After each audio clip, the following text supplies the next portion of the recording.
Saya bagi tahu awal-awal sebelum saya reveal vendor-vendor, sebelum saya bagi tahu tentang vendor-vendor, siapa yang pernah game apa semua, sebelum saya ajak ramai-ramai vendor berada kat depan ni.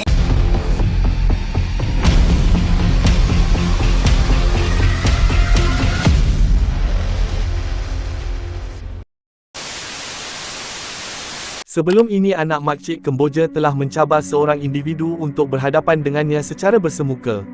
Ini selepas dia bengang dengan individu tersebut yang menurutnya telah mencemarkan nama baik ibunya.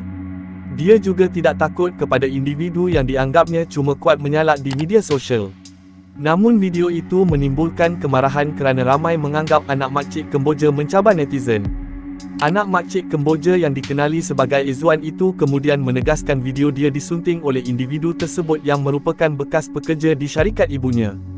Dan dia menambah video asal dengan jelas menyatakan bahawa dia cuma mencabar seorang individu secara spesifik dan bukannya netizen Malaysia atau orang Melayu. Terbaru individu yang dia cabar itu telah memuat naik video di mana mereka datang mahu berhadapan dengan anak makcik Kemboja. Malangnya dia telah menutup pagar dan tidak bagi masuk. Dalam video yang sama seorang lagi lelaki lain sedang meluahkan kemarahannya tentang kenyataan kontroversi makcik Kemboja yang menuduh Melayu malas. Sambil menuduh syarikat itu tidak membayar KWSP pekerja. Video tersebut dengan caption, "Jemput datang tapi tak bagi masuk," itu tular di TikTok. KWSP dah. Saya cakap Melayu, bangsa Melayu pemalas. Syarikat ni bayar KWSP pun tak bayar. Bukan tak bayar. Saya tak cakap elok-elok. Buat saya ni macam penyamun. kita macam penjaga je. Jemput, orang tak bagi masuk. Malu. Saya macam tak bagilah kita 2-3 orang masuk. Bincang secara Hantar wakil. duduk elok-elok. Awak tak boleh buat Mesti tak takut. Cara awak tadi buat appointment tak pernah main goyang. Nak main goyang ni, goyang. Ini sini. Datang kilang aku pukul 6. Okey, apa perasaan bila dikencing 30,000 dengan orang kem-kem? Boleh Saya rasa 30,000 kencing tu tak ada masalah sangat. Tapi yang disembang aku tunggu sampai pukul 6. Ni pukul pagi, tengah hari datang tak nak keluar. Mana yang rambut serabut je? Tak buat rambut, tengah buat rambut ke? dia banyak main goyang. Otak tu kena repair sikit. Saya pun rasa kecewa lah bila dah dijemput, datang-datang air pun tak ada bang. Air ke makan-makan dia kecewa lah. Kecewa lah cik ni. 30,000, 500 juta. Ambil jemput pun tidak. Sedih adik dengar.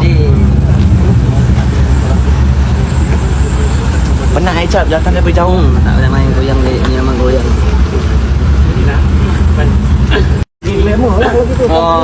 Saya bagi tahu awal-awal sebelum saya reveal vendor-vendor, sebelum saya bagi tahu tentang vendor-vendor, siapa yang pernah game apa semua, sebelum saya ajak ramai-ramai vendor berada kat depan ni, baik abang cakap dengan dia, saya datang secara elok bersama dengan Ustaz, wakil MMP bertiga, bekas pekerja, Ustaz dan MMP, 3 orang saja. Saya cakap secara profesional untuk melantangkan. Saya tak nak sentuh isu dia cakap pasal bangsa tu. Itu kalau tapi bagi saya hak saya dulu. Hak MMP settle, hak saya settle. Dia dah jemput saya untuk datang ke kilang. Anak dia kan kata ni kilang mak dia. Saya tahu. Jadi bila jemput saya datang. Saya setahun lebih bekerja, macam-macam saya simpan. Jadi untuk bos-bos kat luar sana, you jangan cari masalah dengan pekerja you. You hargai pekerja you, pekerja lagi amanah dengan you. Saya jaga saya. Ya jemput. Air pun tak ada bang, tolong buat air bang. Kita tak balik. Kita dapat maklumat. Ada warga asing dalam lagi bekerja. Ada warga asing dalam kita dapat maklumat. Habis itu tak selesai kan melibatkan pekerja, tak selesai melibatkan vendor. Kita mai jauh-jauh, tak mau bincang. Duit ambil senang-senang. Sekarang ni tak mau bincang, ambil orang punya duit, nak suruh orang balik. Lawyer baru lantik hari ni. Sembang lawyer apa? Sembang lawyer. Kita nak jumpa dengan pihak pengurusan. Mana boleh dalam satu syarikat ada pihak pengurusan untuk selesaikan masalah ni. Kita mai di hari bekerja, bukan hari cuti.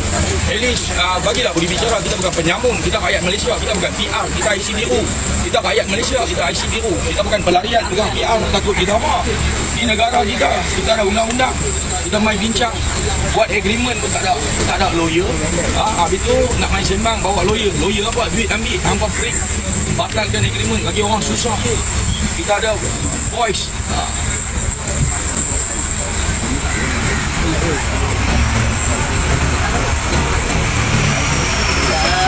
Keselamatan apa? Keselamatan apa? Keselamatan. Kita penyamun tak? Kita penyamun, kita tak buat live lah. Kita main duduk di sini, kita nak bincang elok-elok. Kita bawa orang yang ditindas, kita bawa main sini. Lagi tak mau runding apa, duit orang ambil senang-senang. cash lah, duit orang ambil lah. Bagi baju, janji macam lain, buat macam lain lah. Ni owner lah, kita bawa ada. Kami nak habaq lah. Kami rakyat Malaysia lah. Kami bukan pendatang, kami bukan pelarian lah. Kami mai sini. Kami mai nak bincang sebab apa ambil duit kami. Apa ambil duit anak-anak muda kami. Anak-anak muda kami kerja. Kerja apa tak bayar caruman. Apa tak bayar caruman, Sokso tak bayar, KWSP tak bayar, tak mau runding. Duit ambil kepada vendor-vendor. Penipu barang-barang. Kami duduk sini lah. Apa nak panggil siapa berpanggil lah. Lagi lama kita duduk sini, lagi ramai orang main sini. Apa ni? Bincang pun apa tak mau ah? Apa tak lawyer apa lawyer? Lawyer bincang belakang pagar kah kami penyamun kah? Penyamun kah kami? Sampai berbuat macam ni. Dia simpan orang ni Ustaz, mesti ada warga asing kat belakang ni. Dia simpan. Kalau ada warga asing, kita panggil immigration mai. Immigration mai kalau ada warga asing. Saya baru dapat maklumat daripada pekerja depan ni. Ada warga asing. Marilah, mai. Ini ke cara Mari kat dia hijab. Ini ke cara dia. Kita tengok yang mereka kata memasarkan produk yang berkualiti, memasarkan pelbagai-bagai jenama dengan keadaan dok dan sebagainya, akhirnya membuat perbincangan hanya sekadar di luar pagar. Apa salahnya mereka memanggil kita masuk membuat satu perbincangan bukan dengan orang lain, dengan staf mereka juga, dengan wakil HR, dengan vendor mereka juga. Berikan penerangan kepada mereka, bukan beri penerangan kepada kami. Kami ni sebagai pemerhati, penerima aduan bagi pihak pengadu yang mengadu dan tindas dengan perbuatan mereka. Apa salahnya turunkan ego, beri mereka penerangan dan mereka menerima maklumat dengan jelas. Hari ini mereka tak terima maklumat dengan jelas. Berhubung kepada wakil-wakil syarikat sentiasa ditendang pakai bola. Hari ini bila kita datang bawa pengadu, bawa vendor, mereka suruh kita buat temu janji. Tetapi sebelum ini track record daripada vendor dan pengadu. Nak bagi tahu isu yang kita bawakan sekarang ini masih lagi tidak selesai kerana beliau tidak mahu berbincang dengan kita. Dan ini Ashraf datang daripada Kuantan, tadi kita bagi tahu bahawa tidak selesai. Dan macam tu juga melibatkan isu pekerja-pekerja, melibatkan caruman KWSP Sokso, dan mereka melibatkan MMP Madam Maria Partners. Ini juga tidak selesai. Dan isu yang terbaru yang saya dimaklumkan, kita minta PDRM buat siasatan, kita minta Jabatan Integriti PDRM buat siasatan. Ini kita mendapat makluman terkini kenapa laporan yang dibuat oleh Ashraf ini di mana buat di Kuantan, di Kuantan Pahang pada 19 November 2023. Setelah laporan itu dibuat oleh Ashraf, beliau tidak langsung dihubungi dan dipanggil untuk memberi keterangan oleh pegawai penyiasat. Isu dia buat laporan, isu melibatkan Maria Holding 9 Berhad, Kilang Jahit Bukal Johor. Dia buat laporan 19 sampai hari ini tidak ada sebarang siasatan. Tetapi bagaimana kes ini boleh diklasifikasikan sebagai NFA, non further action, tidak ada tindakan, betul? Sila beritahu. Saya ada call balai tadi, balai Kempas. Dia cek, saya bagi nombor report Kempas 01011023. Jadinya bila saya cek, dia kata kes ni dah NFA. Sedangkan pada hari saya report 19 hari bulan tu, Sarjan tu ada call ke telefon balai Kuantan dan bercakap dengan saya. Okey, dia tanya sikit kronologi cerita tu. Saya dah explain dan okey, dia kata okey, aku faham, aku kena tipu. So aku nak jumpa kau. Bila kau boleh datang Johor? Saya kata, saya bila-bila masa tuan bagi tahu saya bila saya boleh datang. apa-apa tuan update je. Okey, nanti aku call kau. Daripada 19 hari bulan sampai ke hari ni saya tak terima apa-apa panggilan daripada Sarjan kes tu, Sarjan Syafiq daripada IPD Sedai. So saya minta lah pihak PDRM buat siasatan dan telitilah kes ni, macam mana kes saya ni boleh jadi NFA tanpa saya diambil keterangan. Okey. Kes dengar ini dia bagi tahu, ini maklumat yang dia dapat. Bagaimana kes boleh NFA tanpa keterangan? Cukup mudahkah? Saya minta kepada Timbalan Ketua Polis Negara DIGP Datuk Seri Ayub Khan, sebelum ini sebagai mantan Ketua Polis Johor, seluruh negara mengetahui ketika Datuk Seri Ayub Khan ini menjadi Ketua Polis Johor, bagaimana tahap integriti dan keyakinan rakyat Malaysia terhadap PDRM di Johor. Apakah ini boleh belum disiasat, laporan tidak diambil pun kepada dia ini, tak diberi pun keterangan. Bagaimana terus pegawai penyiasat ini boleh letakkan kes ini sebagai NFA? Ambillah dulu, panggillah dulu, tanyalah dulu, siasatlah dulu. Walaupun nak letak NFA ke, RTM ke, apakah bana pun, inikah sistem kita. Sebab itu kita tidak meyakini untuk membuat sebarang laporan polis di Johor ini. Ini luahan kita. Kita tidak yakin untuk buat laporan. Kalau kita nak buat laporan, kita akan terus ke Bukit Aman. Setuju? Kita akan terus ke Bukit Aman. Sebab apa? Sebab di situ ada pegawai-pegawai kanan polis yang masih mempunyai integriti yang tinggi, yang masih lagi rakyat menghormati mereka ini. Sebab itu kita akan ke Bukit Aman untuk buat laporan. Sini, minta maaf, kita tidak akan buat laporan. Bukan kita nak buat tuduhan, tapi ini adalah realiti, hakikat yang berlaku. Kita seolah-olah ditindas, kita seolah-olah dizalimi. Rakyat Malaysia ditindas dan dizalimi dalam negara sendiri. Perundangan ini seolah-olah menindas rakyat.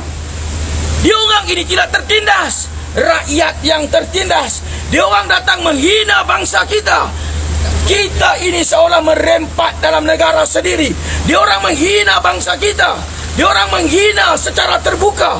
Diorang keluar daripada kilang ini, kita dimaklumkan polis escort dia orang. Adakah tidak betul? Adakah betul? Cuba siasat. Organizer kat sini. Tak ada organizer tuan.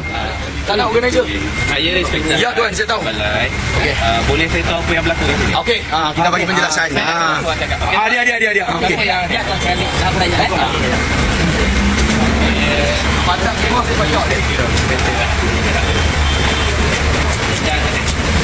Saya backup background cameraman.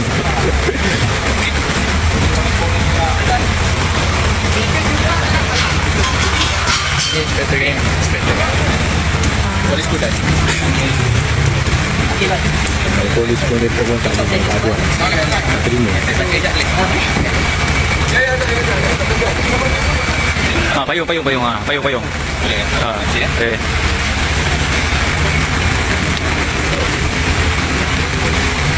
Sama nama? Sembarang.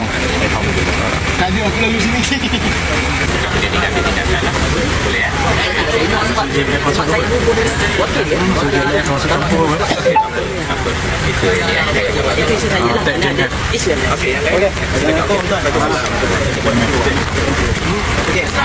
Saya ni mewakili pekerja SAS staff. Saya ni pernah bekerja kat sini. Boleh. Okey.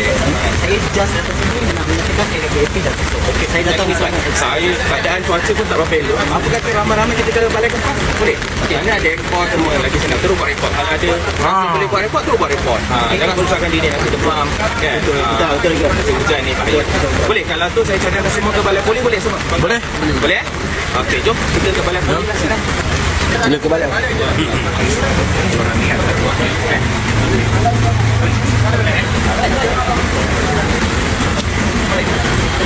Daripada Balai Kempas, daripada Ketua Balai Kempas, ni Ketua Polis Balai Kempas.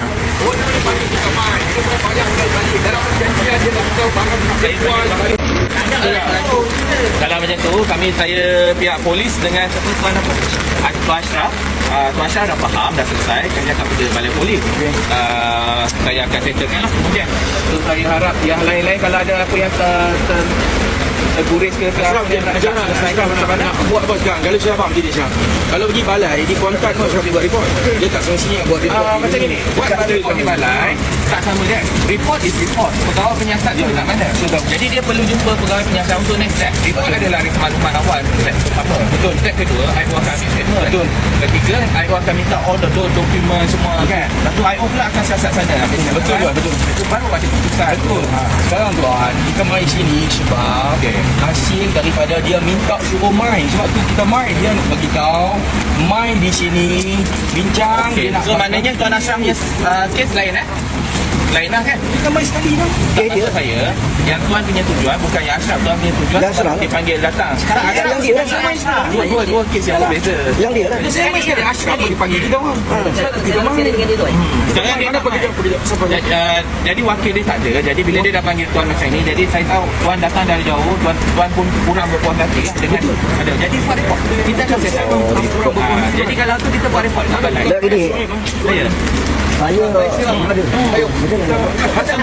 Jangan libatkan dia. Apa yang Tuan nak cakap direct dengan saya. Jangan nak pengaruh apa ni. Saya dah kita tak mau cakap begitu. Saya nak personal. Saya sebab apa saya nak cakap? Dia better one by one. Sebab Tuan, macam ni. Kita mari sekali. Betul. Kita mari sekali, kita ada isu. Dia maklumkan kepada kita sekarang ni untuk mari sini. Betul. Okey Tuan. Sebab mari sini sebab dia nak hantar pakaian. Kita hantar pakaian, kita nak bincang macam mana penghantaran tu boleh berlaku dan duit tu nak return macam mana. Adakah duit tu nak bagi by check, PD check, cash. Sekarang macam tu tak dapat dilakukan betul. Dia dah panggil kita main dia tak mau keluar macam ni. Tuan tak perhati. Kalau Tuan boleh bawa dia Boleh cakap bila Tuan rasa Tuan dah ditipu datang dari Penang kan. Datang dari Penang tak pulang marah tak dapat. Jadi